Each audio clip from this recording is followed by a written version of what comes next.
A huge thing that I think a lot of men miss out on is the connection with other men. And one of the ways that you can really connect quickly and bond with other men is through retreats. I just got back from an 8-day retreat with John Wineland and his crew.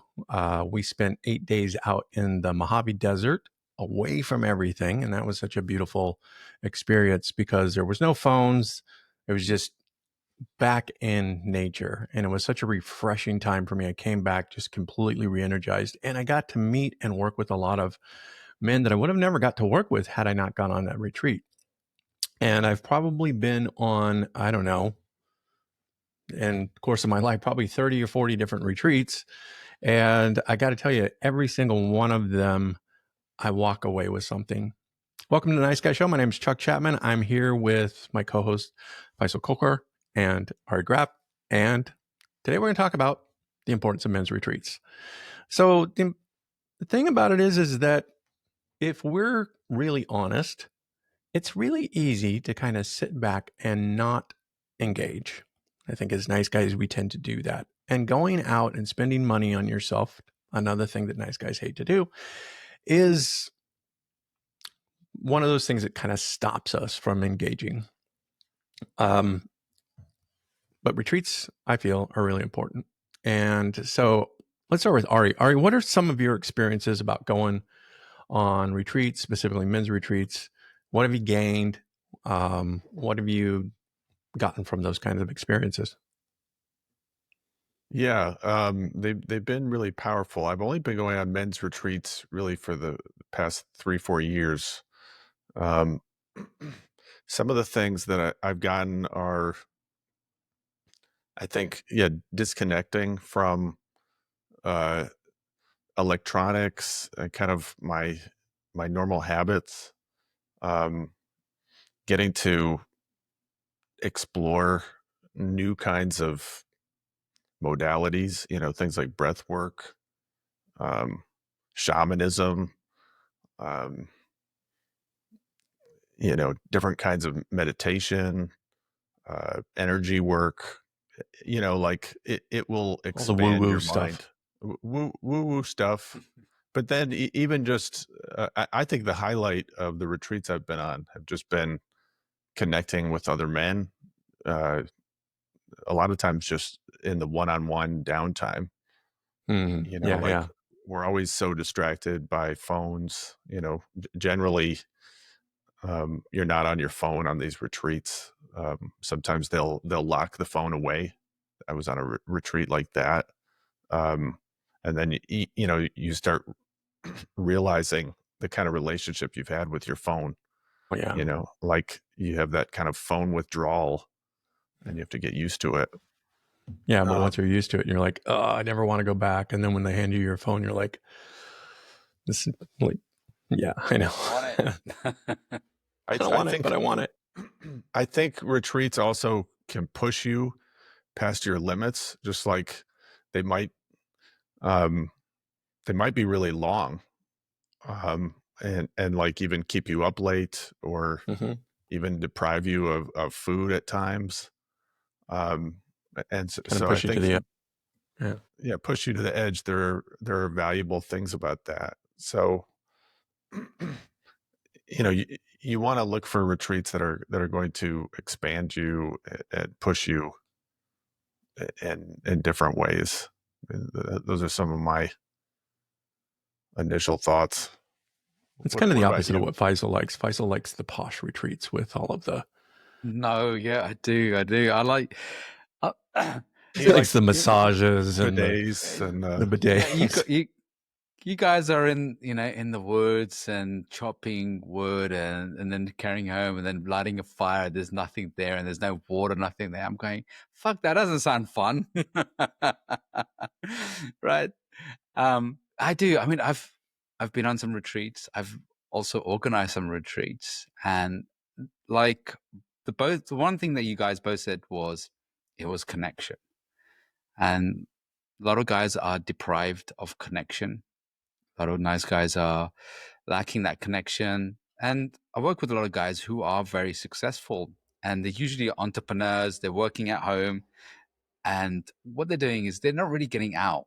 They're not leaving the cave.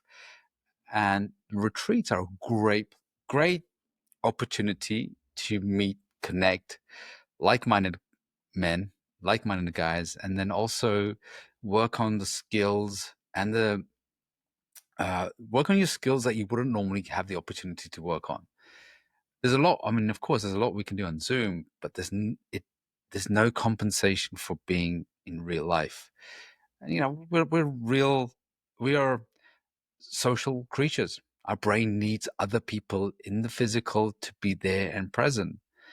And I have to say, I love retreats, and it's so vital that we've got to go on this. And I quite like luxury retreats. I will do some more retreats, which are chopping wood, right? But Uh-huh. luxury retreats, the reason why I do have them, it's not just always luxury, but I have a lot of adventure with them, because a lot of nice guys, what they do is, as you were sharing something, Chuck, about not spending money on yourself. Here's something I learned about nice guys, and including myself. We tend to save up money, and then everybody else gets to enjoy our money more than we do. And we're constantly tense, not relaxed around money, but everybody else is so relaxed enjoying our money. And a retreat is a great way to say, hey, you know what? I value you. You know, you value yourself, and a great way to reinvest in yourself. So to me, a retreat is it's an investment. That's how I see retreat. And also it's a place to have fun, adventure, and connection. Now, when you talk about investing in yourself, what does that actually mean?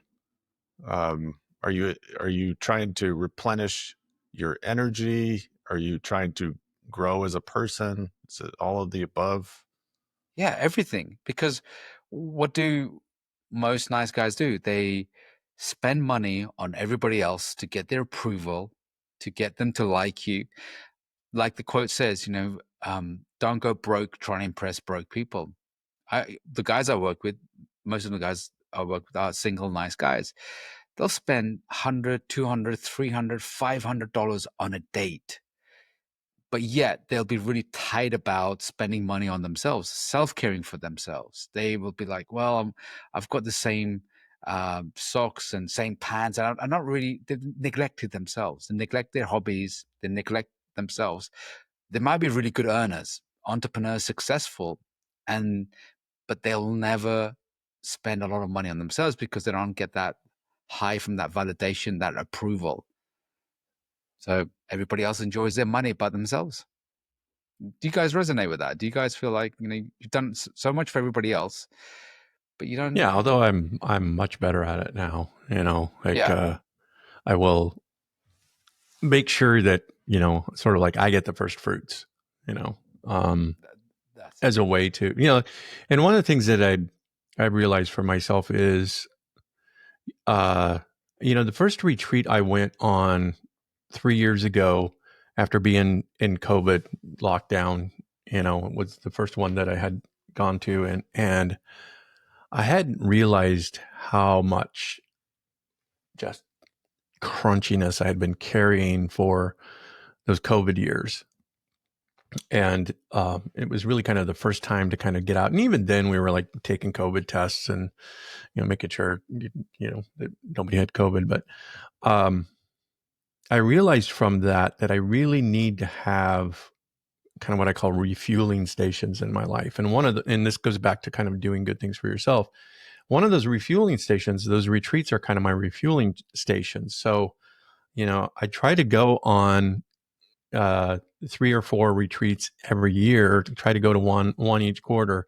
And that might not even be necessarily like a full on retreat by somebody else, but I'll often do a personal retreat where I just go by myself, you know, I'll rent an Airbnb out someplace, and, you know, just kind of me and my dog, and to spend a few days in quiet and taking care of myself and doing what I want to do. And maybe, you know, maybe I have a goal of reading something or writing something along those lines. But I think it's really important that we have these pit stops, because if we don't, we're just going.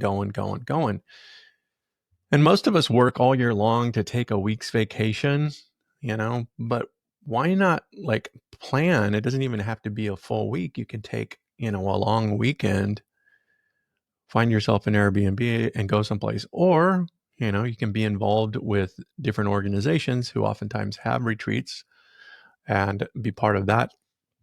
And I think the idea of connecting, there's two types of connection, right? There's the connection with others, but then there's the reconnection with yourself. And I think that we lose connection both with ourselves and with others when we stay isolated. So one of the reasons it's kind of like, if you join a gym and you take a class, you're more likely to show up, or you're working out with other people, you're more likely to show up and do that if you put down the money. Whereas if you're like, oh, maybe I will, maybe I won't, and then the retreat comes and goes and then you haven't done anything. So I think that just making an argument for having these times where you replug into connection. So, what do you guys do to keep yourselves going? You're making a good point about the solo retreats, because I think many men don't even consider that. And I've started even just taking like a whole day to just go to a state park, maybe a couple hours from Chicago, and just spending a few hours just walking in nature. And I find like all kinds of ideas come up. I feel like in a much better mood. You look like I have a long trench coat and then a sandwich bag, and and sit in the park like this. Feeds flash the people. Is that what you're saying? Yeah, yeah. Because that's what I'm thinking is like, there's Ari in a park by himself. No, it's great. I mean, it's just you're just on a trail and exploring. Your mind is always in the gutter, isn't it? Well, that goes back to like connecting with yourself. Yeah. Yeah. Yeah. I used to. I've had real issues with just dealing with loneliness and being by myself, and so one of the best things in my nice guy recovery has been discovering like not only can I feel okay being by myself, but like I can actually have peak moments by myself. So I think that's a really important thing if you're a nice guy and you're used to struggling with loneliness. This is something you actually need to test out. Can you actually be by yourself and enjoy yourself and treat yourself really well? So that's if we're talking about solo retreats. Yeah. I think that comes after. I think that comes after, for me, for certainly. I think what I see nice guys is because they're so used to isolating themselves, withdrawing, being avoidant, that they're so in themselves in their head. I think the solo trips is a good progress. It's a good thing to do, but only after they've done some connection and building their own self-worth and their own foundation. I agree, because it can be an excuse of like, well, I'm just going to isolate even more. Yeah. But I think it's the kind of like the point is taking care of yourself, and that whether that's going on a retreat that's in the desert or one that's at a 5-star hotel, that you're doing something for yourself. And I think that's the main thing. But in doing something for yourself, it has to be re-energizing and reconnecting. If you're not doing that, then you are just doing your old nice guy behavior. Yeah. So I see what you're saying. I think we're talking about doing things with a consciousness, with an intention. Yeah. And then retreats are a great way to also, we've got the connection, we've got the experience, but also to see modeling as well, like how other people show up and then learn from their experience, because there's a lot of synergy that goes on. and we, like when there's a room full of courage in us, it elevates your courage, your confidence, and your self-worth. It's like the Integration Nation retreat that we went on, and I loved hanging out with you both and seeing elements of courage that was coming out, because there was times when I remember telling you this when we were recording the podcast in Mexico, is when I saw Chuck stand up and say and do something where I was like playing small. I was like, okay, that gave me some permission to really stand up, and because that was modeled. And I think when you hang around guys who are strong, that can really help you with your confidence and your courage muscles. Well, that's something I was going to ask you guys about was if you've had particular moments on retreats that were memorable, that were life-changing, that you could describe. Yeah, about a number of them.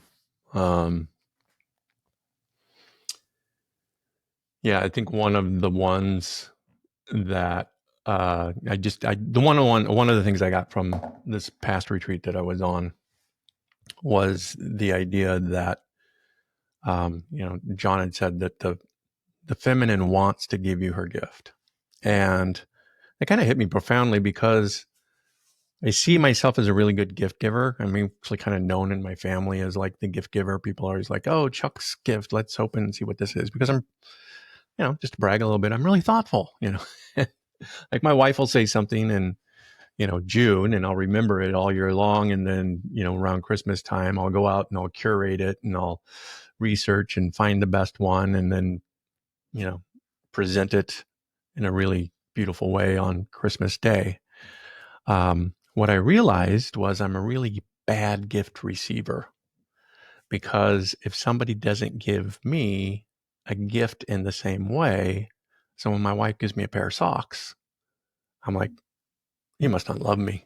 You must not, And so this idea came to me of like, I have been blocking receiving gifts from the feminine, whether that's the universal great she or whatever you want to call it, or the small she, the women in my life that want to give me gifts, and I block that by not receiving it, by having this sort of attitude of like, well, it's not good enough, or it's not. And if you gave somebody a gift and they said, oh, thanks, that's really not good enough, how many times would you give them a gift before you would stop giving gifts? And so that was just something that happened out of one small statement. But by being away and being out there, and by having time to think and contemplate, it really shifted the thinking for myself, which has been like, okay, so I want to be more in a receiving mode, and receiving with a heart of gratitude, and become a really good gift receiver. So that was just something that I got from this previous retreat that kind of stuck out to me. But generally when I go, I generally get some kind of nugget, Socks then. Not socks. Yeah. So the gift was the gift. What happens? The gift was receiving gifts. Yeah. I'm just going to digress a little bit. What happens if you're just receiving socks every time and you're going, oh my gosh, you could put more effort into this? Because I'd be pissed. I'm with you, Faisal. That's what I thought. Socks again.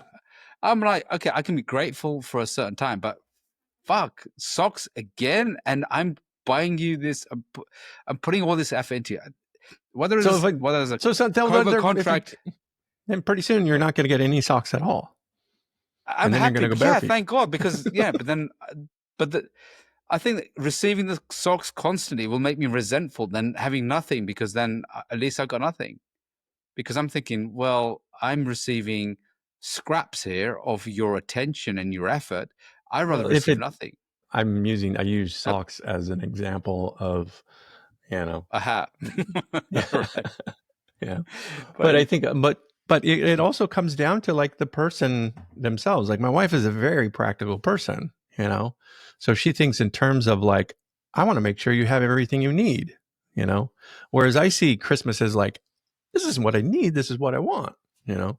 And it's a different point of view, you know? So if she gets me, say she gets me a coat or jacket or something like that, that's practical, that's coming from her own personality type that says, I want to make sure that you're warm. I want to make sure that you have what you need, as opposed to less of like, oh, I was just, you know, walking through the store and I grabbed this coat off of the, you know, like, yeah, there needs to be some thought put into it. But yeah, absolutely. Because I remember I bought my ex once a SSD hard drive because it'll make her computer faster. Yeah, she was really ecstatic. Not right, but there was a lot of masculine thought into that one. Anyway, so we did digress, and let's come back and we should do get out of the weeds. Presents I was thinking we should create our own signature Nice Guy brand of socks. There we go. Nice Guy show. Nice Guy socks. Yeah. So what do we get out of retreats? Here's something I learned about life. You know, you asked about life-changing moments. I've been on Tony Robbins events, I've been on retreats. Here's what I'm now looking for is I'm not looking for amazing, wow, look at this is going to change my life, because I think that's just a massive dopamine crash that you're looking for. So what I'm now looking for is really subtle changes into direction.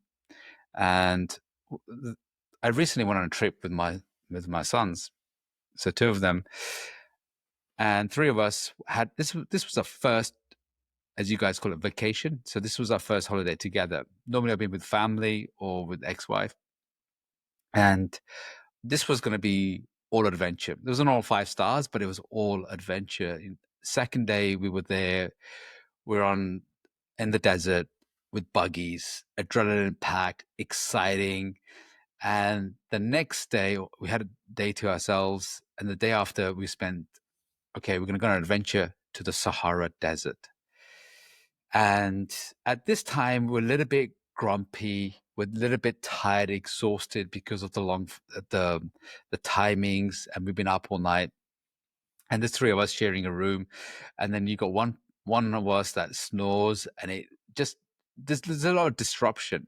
So there's a lot of excitement, but there's also a lot of pain that goes with it. We get to the Sahara. We get to the start of the Sahara Desert, and the excursion. We picked up in a minibus, and we pick everyone else up, and we formed. There's 2 groups that end up being formed. So there's a group by the Germans and there's a group by the Romanians. The Romanians kind of like were cliquey and stuck to themselves. And there was these 2 German girls, and one of the girls, when we went for lunch, she said, "Hey, do you want to come and join us?" We added some more chairs and joined them. And this was the most, I would say, magical moment for me. This was the highlight for me. The highlight for me was 8 of us watching my kids connect with other people and really form a connection. The whole group dynamic brought them out. They were connecting, asking questions, getting involved.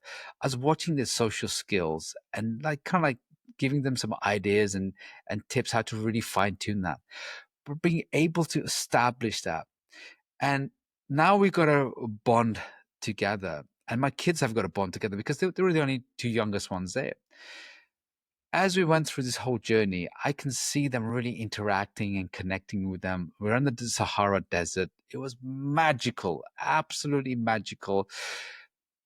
And again, the most magical thing was them connecting. And when we finished the trip, and I said, what was some of the highlights for you? Of course, the buggies, going on the camel, going on the dunes on the Sahara. And I said, and they said, Dad, what made it really special was having those friends that we made, building that friendship, having that connection.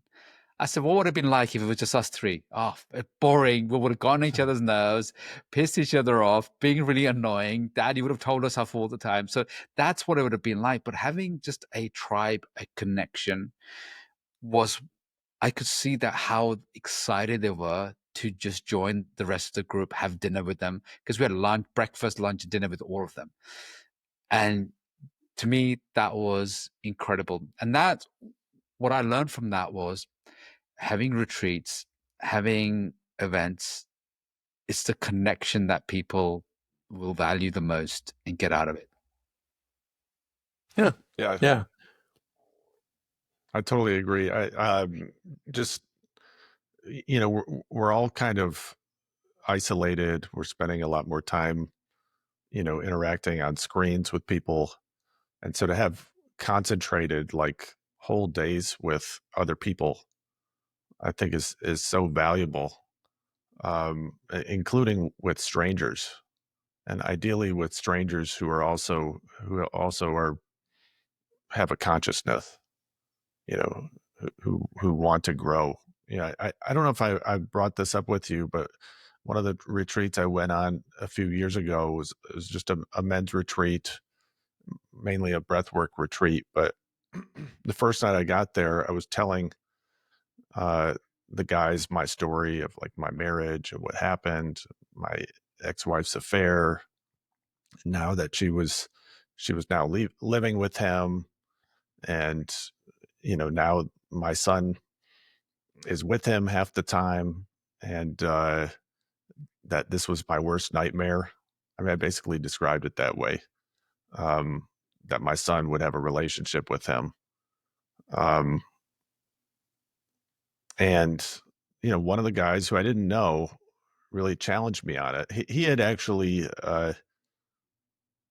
he had had an affair with a married woman, and I think he had a lot of guilt about that. Um, so his experience was as the affair partner, but he challenged me to really think about, like, you don't know this man. You don't know what story he had when he was having this affair with your wife. Um, so he really challenged me to look at him with fresh eyes, especially since this is a whole new phase. I mean, we're divorced.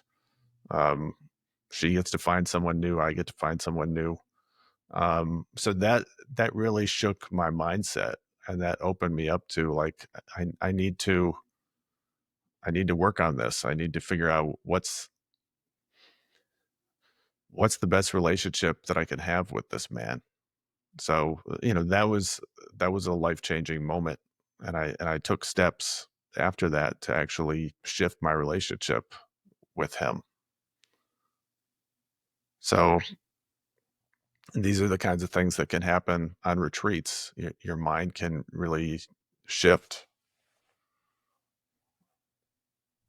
Yeah, I like that, because it's going away from being bitter but better by having more understanding and compassion. It reminds me of Eckhart Tolle's quote: "If I had the same experiences, upbringings, the way I thought, I'd be behaving exactly in the same way." So by having that, someone helping you, shifting that, has allowed you to have some understanding of, if you were probably in their shoes, you might have done the same thing. So, and I think that you can get a lot of wisdom from people around you. I think this is what we're lacking. And as it says in Napoleon Hill's Think and Grow Rich, and I remember Napoleon Hill says, we need to form a mastermind. We need to have people around us, because the whole consciousness subconsciously elevates as well. So if you have a lot of strong people in the room, people who are forward thinking, moving, going, successful, then you will by proxy get that as well. So by through osmosis, you are going to rise as well. So I think this is a opportunity a lot of men miss out. And here's what they do. Okay, what are all the excuses that you've heard about men who can't attend retreats? Because organizing a few retreats, I've heard them all, right? I've heard all the excuses. So what are some of the excuses that men show up, they don't want to go to a retreat? Well, I think the excuses come from a place of they're not certain that they're going to get the experience that's going to, be worth the money that they put into it. So I think excuses come from a kind of this lack mindset but I think, oftentimes it's money or work. I can't take time off of work, or they're afraid of telling their wives that they want to go work on themselves and go on a retreat, so those kind of things, those resistance comes up in guys when they start to think about, oh, I'm gonna do something for myself that other people might feel is kind of frivolous. Oh, I'm gonna go to Mexico for a week with a bunch of guys, and I'm gonna leave my wife and kids at home just after the holidays, and we've spent all of this money. And I'm talking about the Integration Nation retreat that we worked on. That's a big sell. And I think that guys have to kind of look at themselves and realize that there's a pattern of resistance in themselves. That this pattern of resistance keeps them stuck, keeps them from playing full out. But those are the ones that kind of come up for me. Oftentimes, it's usually money, work, and what their wife's going to say. Well, I think you really hit it on the head, but there's something about, like, people expect that the retreat is going to change everything for them. And maybe some people will have one retreat that really does change the entire equation for their life. But it's usually, it's like the story I just described. It could be one major insight. It could be one new relationship that you develop, or ongoing relationships with a group of men. So, you decide whether the retreat has given you the value that you thought it would. I think just like anything, coaching, therapy, if you're going into it thinking that, oh, this has to fix everything in my life or about me, then you're bound to get disappointed. If you're thinking about it as this is going to incrementally add value to my life, I think you'll be much better off. So yeah, makes So the sense. guys, well, the guys I see that have a lot of value from it are usually the guys who extract value from it. exactly. They're the ones who, there's the one who's, they're the ones who think, oh, I'm going to extract a lot of value and I'm going to be grateful for it. Because we did have guys in Integration Nation when we were in Mexico. There's about 42 of us or something. There were guys were still complaining. I think, And yeah, right, they were still complaining. There was a group of guys still complaining. And I totally get that. I totally understand that because I've been that guy as well. I remember one of the first retreats my ex-wife kind of like forced me to go on. I was like, why do I want to go this?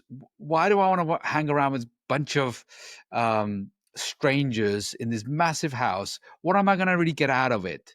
I was being very tight, I needed a lot of certainty, and I needed a proof of a lot of return on investment. And there was also some parts of it was shame.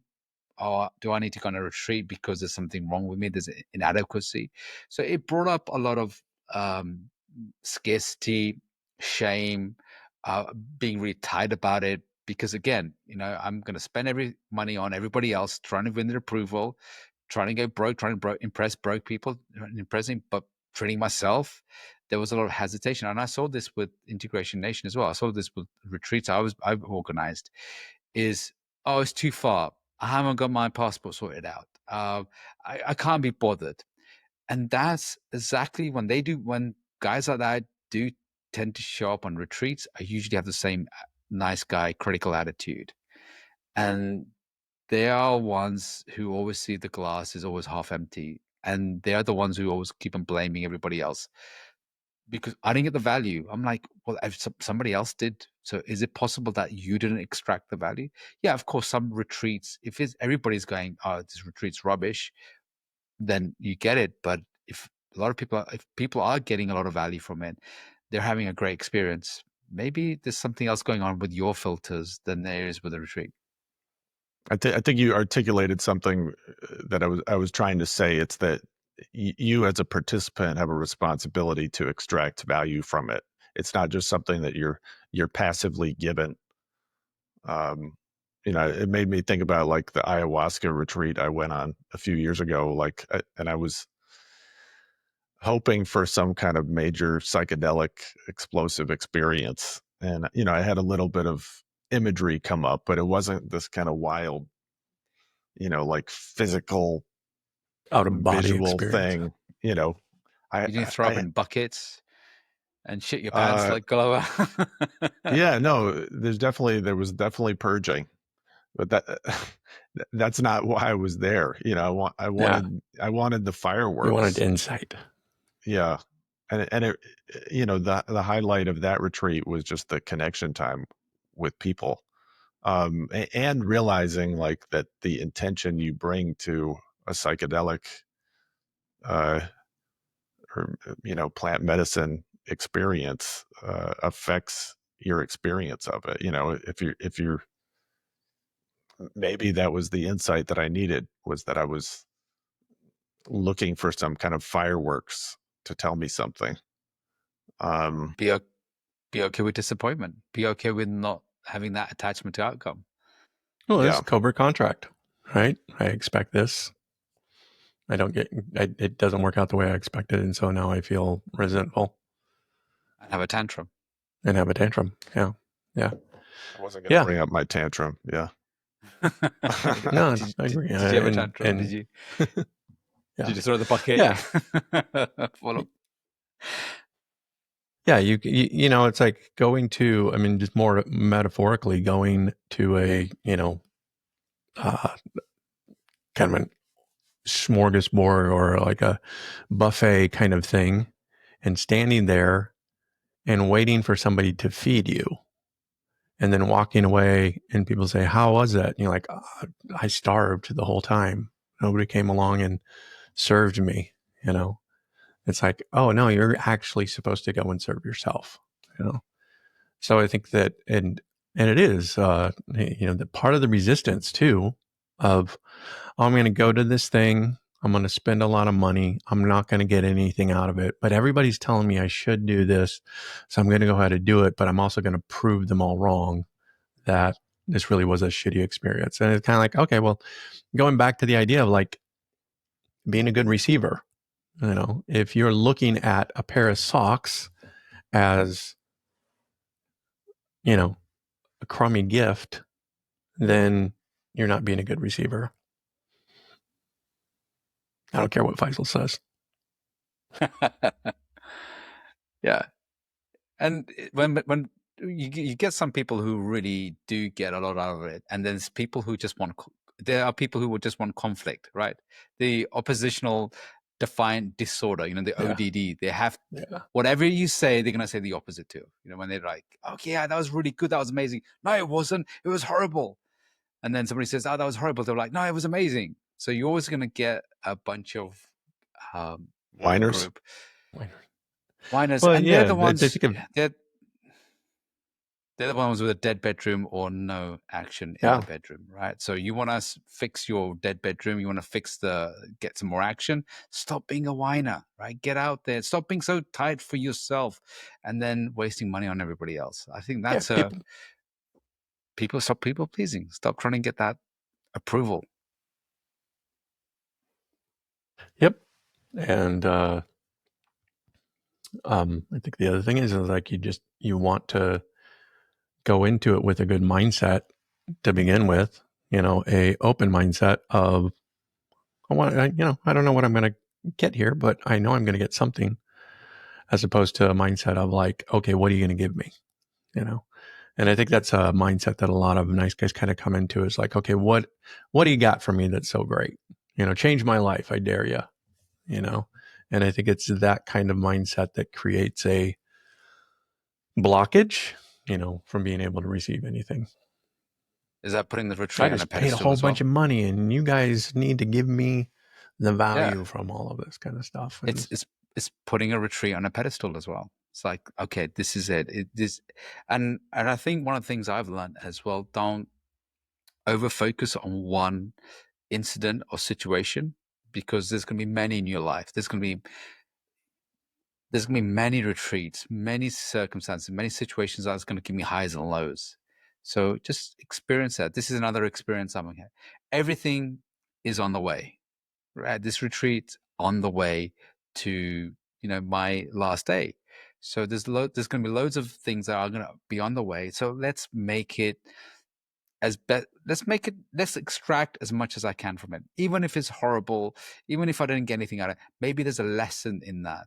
So be the kind of guy who extracts a lesson. And I love the quote, one of my clients was telling me is that for those who have, more shall be given. For those who don't, that will be taken away. So one of the quotes from the Bible as well. So it really does, be grateful about it. And Yeah. I've heard the statistics. It's kind of like 30% of the people will get a lot of value out of it. 30% will get some, 30% will get next to nothing, and 10% are going to complain about it. So, that this is a nice guy. be part of the top 30%. What All right, guys. Well, isn't it? Well, I think it's a statistics, isn't it? 33% won't like you, 33% will be indifferent, and 33% will hate you. Well, that's why I said, okay, that's fine. All right, guys. Thanks for joining us again on the Nice Guys Show. If you like this show, check out show number 36. I have no idea what it is. I just know it's a good one. So be sure to check out theniceguyshow.com. Reach out to us, make comments. We try to comment back. And if you're watching us on YouTube, please like, subscribe. If you're listening to us on your favorite podcast, subscribe to that as well. And consider sharing this podcast. If you found it useful and helpful, consider sharing it to other people and other men who you think might benefit from this. So until next time, this has been The Nice Guy Show. I'm Chuck Chapman. Thanks for joining us.